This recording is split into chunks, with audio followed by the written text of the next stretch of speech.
இறைவனேசுவில் அன்புக்குரியவர்களே, இன்றைய நாள் இறை வார்த்தையின் அடிப்படையில் உங்களோடு இணைந்து சிந்திப்பதில் மகிழ்ச்சி அடைகின்றேன்.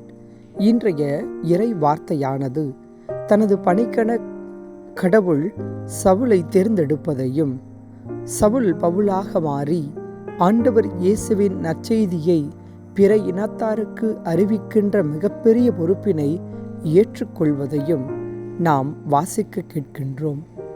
தன் பணி வாழ்வில் ஆண்டவர் இயேசுவை அறிந்து கொண்ட பவுல் தன் வாழ்நாள் முழுவதும் இந்த இயேசுவை அறிவிப்பதற்காக தன் வாழ்வை அர்ப்பணிக்கின்றார். அனுதினமும் ஆண்டவரை அறிந்திருக்கின்ற நாம், அவரே வாழ்வு தருகின்ற உணவு, இவரே நமக்காக தன்னை முழுவதுமாக அர்ப்பணித்தவர். இந்த இயேசுவுக்கு உகந்த ஒரு வாழ்வை ஒவ்வொரு நாளும் நாம் நமது வாழ்வாக மாற்ற வேண்டும். எப்படி சவுல் என்ற மனிதன் இயேசுவை அறிந்ததும் பவுலாக மாறி பல இடங்களுக்கு பயணப்பட்டு தன் வாழ்நாள் முழுவதும் இயேசுவை அறிவிப்பதை மட்டும் இலக்காக கொண்டு பயணித்தாரோ, அவரை போல நீங்களும் நானும் நமது வாழ்வில் இயேசுவுக்கு உகந்த வாழ்வை நமது வாழ்வாக மாற்றிக்கொண்டு நம் சொல்லிலும் செயலிலும் இயேசுவை அறிவிப்பவர்களாக மாறிட இன்றைய நாளில் இறையருள் வேண்டுவோம்.